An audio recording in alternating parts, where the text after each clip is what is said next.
Assalamualaikum warahmatullahi wabarakatuh.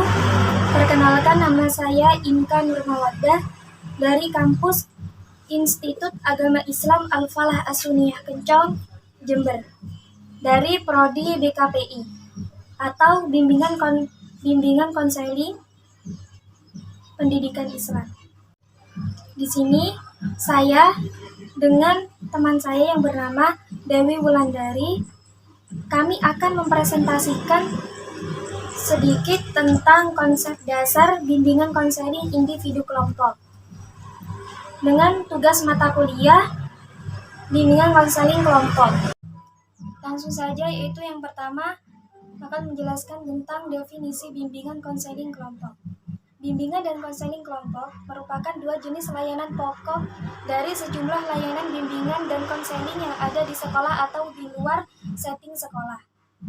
Mahler atau Prayitno memaknai layanan bimbingan dan konseling kelompok sebagai proses untuk memanfaatkan suasana antar hubungan yang ada di dalam kelompok guna memungkinkan terbinanya pengertian diri sendiri dan penerimaan diri sendiri yang lebih dalam. Yang kedua yaitu menurut Gazda dan Rohman Natawizaja membedakan bimbingan kelompok dan konseling kelompok. Pakar pendidikan dan konseling ini merumuskan bimbingan kelompok sebagai upaya mencegah berkembangnya masalah atau kesulitan pada diri. Oleh karena itu, kegiatan bimbingan kelompok lebih banyak diisi dengan kegiatan penyampaian informasi yang berkenaan dengan masalah pendidikan, pekerjaan, pribadi, dan masalah sosial yang tidak disajikan dalam bentuk pelajaran, melainkan kelompok terbatas.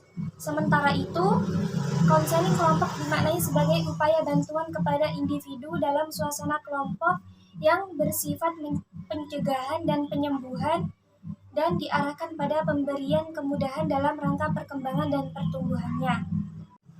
Yang kedua yaitu fungsi bimbingan dan konseling kelompok. Yang pertama, bimbingan kelompok.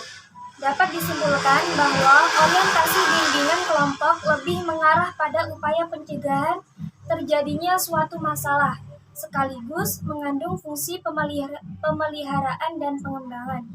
Yang kedua, konseling kelompok. Konseling kelompok lebih berorientasi pada upaya pengentasan suatu masalah. Sekalipun orientasi utama pada pengentasan masalah, akan tetapi tidak berarti proses pencegahan terjadinya masalah tidak menjadi sasaran dari layanan konseling kelompok. Yang ketiga yaitu perbedaan bimbingan konseling individu dengan bimbingan konseling kelompok. Layanan konseling perorangan atau individu adalah layanan yang memungkinkan peserta didik mendapatkan layanan langsung, tatap muka, atau secara perorangan untuk mengentaskan permasalahan yang dihadapinya dan perkembangan dirinya. Tujuan layanan konseling perorangan adalah agar peserta didik dapat mengentaskan masalah yang dihadapinya. Layanan konseling perorangan berfungsi untuk pengentasan dan advokasi.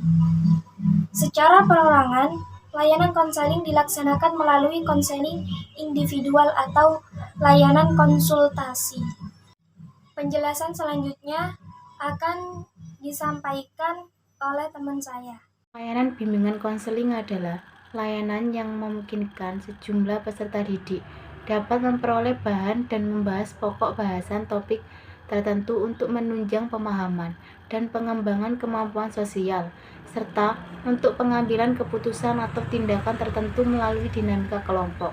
Layanan bimbingan kelompok berfungsi untuk pemahaman dan pengembangan. Kedudukan backup kelompok dalam BKI. Berdasarkan landasan yuridis formal, pendidikan merupakan usaha untuk memperoleh pengetahuan dan keterampilan sebagai bekal hidup.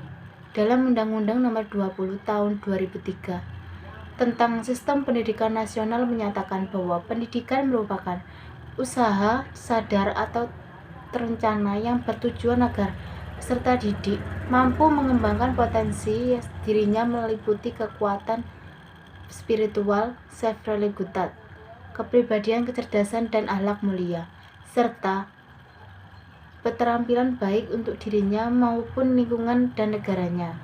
Salah satu komponen pendidikan yang penting dalam melaksanakan pendidikan adalah bimbingan dan konseling dalam setiap satuan pendidikan, baik dasar maupun menengah, tidak terkecuali di sekolah dasar, sebagaimana dalam Permendikbud RI nomor 111 tahun 2014 tentang bimbingan dan konseling pada pendidikan dasar dan menengah, bahwa penyelenggaraan bimbingan dan konseling dilaksanakan pada setiap satuan pendidikan berdasarkan landasan yuridis informal. Landasan psikologis.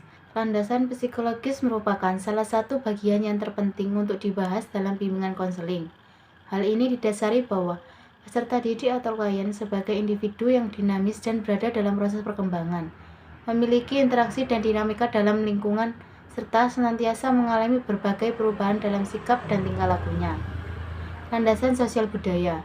Landasan sosial budaya juga perlu diketahui secara lengkap oleh konselor atau guru bimbingan dan konseling, karena landasan ini dapat memberikan pemahaman kepada konselor tentang dimensi kesosialan dan kebudayaan sebagai faktor yang mempengaruhi perilaku individu.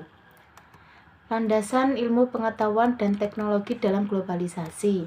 Sesuatu hal yang tidak bisa dipungkiri bahwa ilmu pengetahuan teknologi dan globalisasi memiliki multifungsi terhadap berbagai aspek dalam kehidupan manusia. Artinya sebagai disiplin ilmu seperti psikologi, ilmu pendidikan, filsafat, antropologi, sosiologi, komunikasi, ekonomi, dan agama sangat berfungsi dalam bimbingan konseling.